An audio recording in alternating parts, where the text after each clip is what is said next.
Thank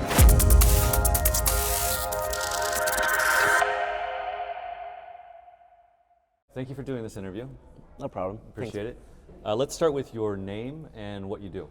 Okay, I'm Flavien de Frère, or you can call me Flav, and I'm a Director of Global Development of the Blockchain Game Alliance. Blockchain Game Alliance, okay. Let's start with that. What is the Blockchain Game Alliance, BGA? BGA, yeah, usually you can say that, BGA. We are a non-profit organization, like we exist since 2018, with the objective to gather the biggest number of professionals involved in one ecosystem, which is the blockchain gaming space. And we act as the bridge between what's happening in blockchain and what you could do with blockchain in gaming. And we talk to the gaming industry saying that this is what you could understand about blockchain technology and how you could disrupt the gaming industry. So we have 350 companies. They join the BGA because they need some help and some support in terms of education, in terms of visibility, in terms of networking, and we help with that. Very, very interesting, good. So to start with, you chose a non-profit structure. Yes. Why was that? Super important, because I think there is a need for any kind of actors in the space, any kind of government, anything, companies, they will need to rely, especially in the blockchain space, to rely on someone very agnostic. And our approach is everyone is welcome in the BGA as long as they are really building something. You know, in blockchain, it's not always easy to see if something is happening behind the wheel.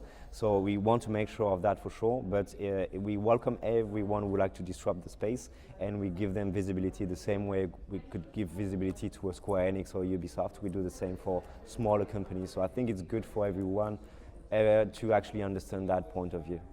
Yeah, absolutely. So yeah, it gives like the little guy a little more leverage because Sure. they also get they get to be put into the same kind of group as like a giant Exactly. like Square Enix. Cool. And now, how does that, just as a kind of detail, how does the structure work? The nonprofit structure, is that incorporated in like the EU or America or? We are registered in Switzerland to make it easy, obviously, in terms of organization. But the BGA team comes from all across the globe. Obviously, it's a Web3 project, so we try to cover all the globe because there is a need for the BGA to be seen as the organization, global organization of blockchain gaming. So we really rely on people in the field to provide some assistance to members locally as well. Right. All right. So let's drill down a little bit in terms of why does blockchain and blockchain companies need the BGA? Like what is the use case for it? There are so many use cases. I think the first thing we can say is about ownership. We talk a lot about ownership for a lot of things when we say about blockchain, but for gamers it makes so much sense because you could have a lot of different examples in the Web2 gaming space saying that you don't own anything about what you pay for in terms of in-game assets. And it's very powerful to say that you actually, if you pay for it, you actually own it and you have some liquidity behind this aspect of having the possibility to buy and to sell these in-game assets, which is not possible for a lot of games. Yeah. And when you see that the game developers decide on everything you own as a player, you feel like maybe you need some trust more trust between the game developers and the players. And I think trust will come from the blockchain technology. Right. I was an avid gamer. I'm not so much now because I have kids. But I love playing like Dota 2, Steam games, right? And so I always remember like that in-game economy, Yes. right? Trading those different accessories and stuff was so huge. But yeah, there was so much trust involved.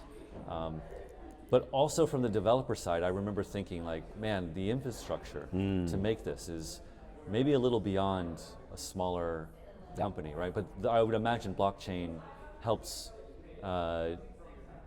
make that infrastructure available to everybody. You're totally right. Obviously, ownership is an easy way to explain blockchain for gaming, but you have so many ways you could use blockchain as a smaller company, but in a very cost-efficient way in terms of infrastructure, the same way you said it. And in terms of infrastructure, it could be building the game specifically, bring more fairness into the game with blockchain technology, but also capitalizing on other services you have in Web2, but using blockchains, like hosting services.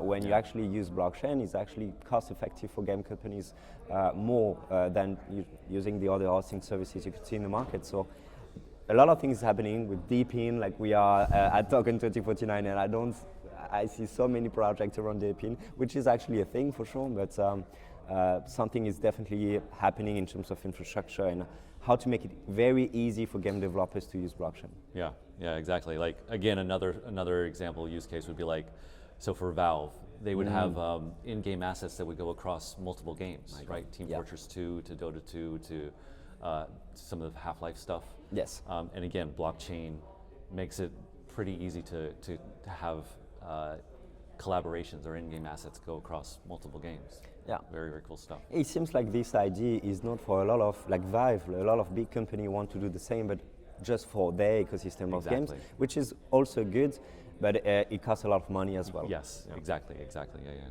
Cool. So currently, what are the big key objectives or initiatives that BGA is doing? Our role is really to gather all the ecosystem, so we want to attract more and more companies to be a part of our organization, because the more the better. Obviously, our strength is to help the members depending on what they're looking for. So the more we are, the more we can help and support in any ways, in terms of marketing, in terms of networking, in terms of organizing events for them. So that will be the number one objective for us. But also education. Like, it's super important to actually educate the gaming industry about what's happening, also the blockchain gaming industry. So we capitalize a lot on our members to provide some guidance and expertise about what they do, what they are actually building, and how the gaming industry could actually benefit from it. Right. So it seems like then that the main thing that you can bring is to, I would say, to retail, right? Showing them kind of, like you said, education and maybe opportunities and look what this can do, but also to Web2 gaming, saying like, hey, look at all this. This is for you as well. Super important. I think we are the blockchain gaming space, so we have a lot of blockchain companies, not specifically gaming, but they work with gaming companies. We have blockchain games as well, but it's very important for us to talk to the gaming industry as a whole.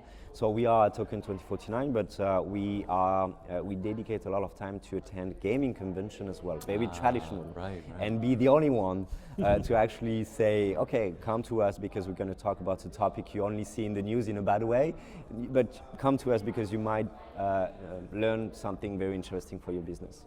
Tell me a little bit more about reactions you get from Web2 gaming companies. I'd love to hear maybe any anecdotes or anything that you want to share about that.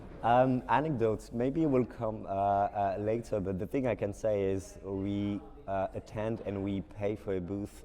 For the past 3 years, we attend a lot of gaming conventions, GDC in the US, San Francisco, Gamescom in Europe, Tokyo Game Show last year as well. It's really different depending on where we are, I have to say. It is. Oh, please tell me. How, it is. How so? Like, okay, sorry, go ahead. No, I'm French, so I can say that. But in Europe, I think it takes more time for the industry to understand and to pass, you know, the perception you have and you see in the news in terms of, okay, the misconception about the technology, which is often associated with the crypto market, which is just a part of it. But, you know, NFT is a scam, or blockchain game, it's not really games. But it's things like, for this last sentence, it comes from something which happened also with mobile gaming. Like, everyone was saying mobile gaming is a fad, it's not going to work. I remember, when Facebook had a couple of, and they were like, this is all it's ever going to be. It's terrible. Not gaming. It's not gaming. It's extractive. It's terrible. And now it counts like it's number one, right? Like, more than half of the market. So yeah, absolutely. So I would say Europe, we're gaining more and more attention over the year through our participation to Gamescom in Europe. It's a little bit easier, I would say, for events in GDC as an example in the US. I think Also, the gaming industry is a good industry because they welcome new technology. So I think it's also easy in that fact. But yeah, it depends on where you are for sure. What about Asia? How does that? It is Korea or definitely, Tokyo? yeah, it's one of our focus on, Okay. on our side right now. It wasn't for the past year because we used to be very present in the US and in Europe, but a lot of things is happening in Asia. We talked about that just before, but in terms of regulation in Japan, what's happening in South Korea is super interesting as well because regulation is not here, but the market is here as well. Like they want that. I didn't know that about the as regulation. users, Yeah. they want that. You can see and you can attest that the players they want to see more gamification into the games, and blockchain deliver a very cool experience with that. So it's not so easy, but it's very interesting to see what's happening. And the perception of crypto is not the same as well as in Europe and Western countries. So it's the conversation is easier in Asia for sure. Very cool. All right, just to linger on this for one or two more follow-up questions because I find this very interesting. Are you met with a lot of skepticism, and has that changed over the years? Right? Is it like when you talk to Web2 companies, are they no longer kind of looking at you sideways, or? Definitely, I think 3 years ago, every event when people saw blockchain gaming, the only idea was to come to us and say we have had, and not having a conversation anymore. Even if we tried to argue and to say, yes, but please consider the fact that, it was no, I don't believe you. So it was very hard, I think, 3 years ago, but it's easier and easier, for sure. We see the interest of game publishers, game companies to be interesting in the topic, but I think it also comes with the gaming industry as a whole, because it's harder and harder for small companies to survive in the gaming industry, based on what's happening in terms of advertisements and the IDFA of Apple, who actually make it very difficult for game developers to advertise and gain users. So when you see that, you see other way to make revenues, and blockchain might be a way. Oh, that's interesting. I've never thought of that angle, but absolutely, like the Apple and Google are huge gatekeepers, right? For sure, yes. Very, very good point. Okay, so let's move on.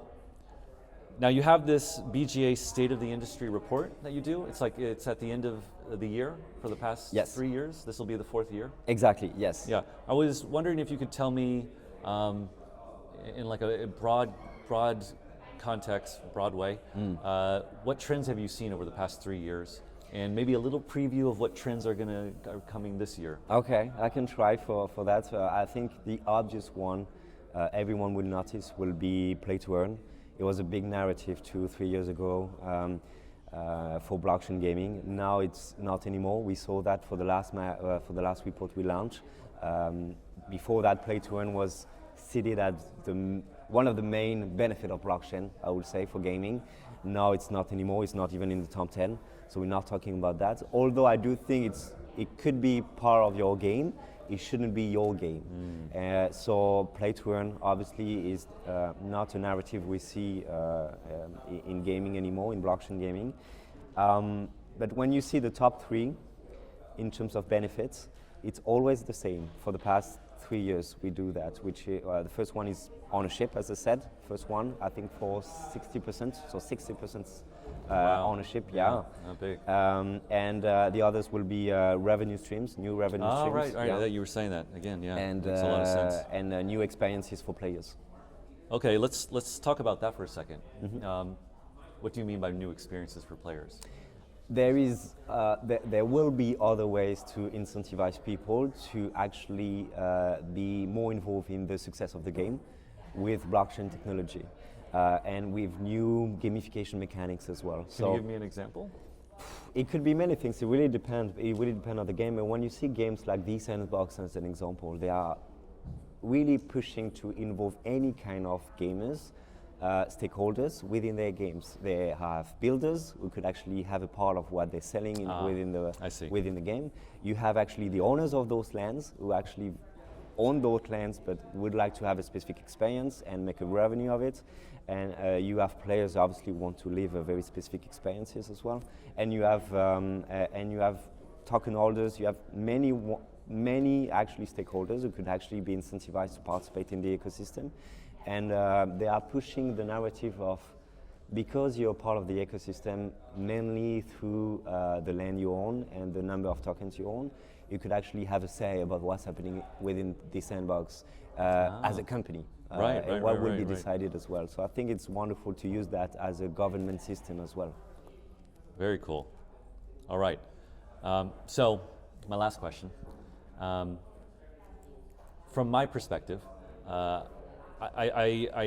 see that blockchain games or games that incorporate blockchain elements have been kind of a small part of the crypto ecosystem, and then of course a much smaller part of like the overall gaming ecosystem. First of all, would you agree with that? Not so much, because when you look at, it's good because we're focusing on the blockchain ecosystem. So focusing on that, when you see report like DappRadar is doing report on a monthly basis, and when they release the report based on what's happening in terms of daily active unique wallets, gaming for a long time was the first one in terms of the share of the daily activities with wallets. Gaming was the first one for a long time. And I think just 3 months ago, you saw a shift with AI-based dApps took the lead. And so gaming is second. But for many years, I would say 2 or 3 years, gaming was actually the biggest ecosystem for dApps to actually register the biggest number of activity for wallets. Okay, all right, so I stand corrected. Having said that, I think it's fair to say that blockchain gaming hasn't really broken into the mainstream. Mm-hmm. And I do think it'll happen, but to be honest, I'm a little surprised it hasn't happened yet. Okay. And I was wondering if you had any insight into why it might be taking longer than at least that I'm expecting. Yeah. And what do you think it will take to get it to that magical moment? I think it's a $1 million question for a lot of games we see in the market, but I see your point. There are many answers for that, I think, depending on who you are. Based on who I am, I see that as we are in the crypto market, the blockchain market, both of us, and we see the market, like I'm in the blockchain industry for the 3 years, but I feel like it's been 10 years. Maybe it's the same for you. Absolutely. And we are very, we react based also on the price and what's happening in the crypto markets. And we need to not forget that when you develop a game, any kind of game, it takes time. I see. 3 years is 3 years. It's okay time. To deploy your game, but course, because you're talking to an industry who's used to see what's happening in daily, weekly, monthly basis, and expecting to see things happening, because you're also an investors when you are part of the crypto space. Yeah, your expectation are higher as maybe a player or a gamer or any kind of other stakeholders. So I think we just need to be a little more patient. But it's coming. When you see 2024, it's been a very, very cool year, because just in my mobile, it's not because I'm in the market, but I have 3 blockchain games in my mobile phone I'm playing. Why we don't have more users? That's a super good question. I think it comes from the misconception we see in the market, especially in the Western countries. We need to fight that, but it will come. But it's definitely a challenge, and I agree with your statement. We have a lot to do for sure. Yeah. Well, no, I mean, I really appreciate several of the things that you've said in this interview. First, I love that comparison with mobile. I think that's an amazing comparison. I'm going to steal that from you. I think that's absolutely right, I think. And then the second one is what you just said now, which is, you talked about being in the industry for 3 years, which is roughly how long I've been in as well. But yeah, that's like an average for like a AAA game. 3 years would be short. So it makes a lot of sense to keep that in mind. Yes. Right? Like, because if you want a mainstream game, it's 3 years is going to be like, for sure. Yeah. Anyways, thank you so much for your time. I appreciate it, and I think the BGA is doing really good work. I'm a gamer. I can't wait to see this gaming space kind of explode, right? Sure. You're going to play again for sure. Exactly. Thank you, sir. Thank you.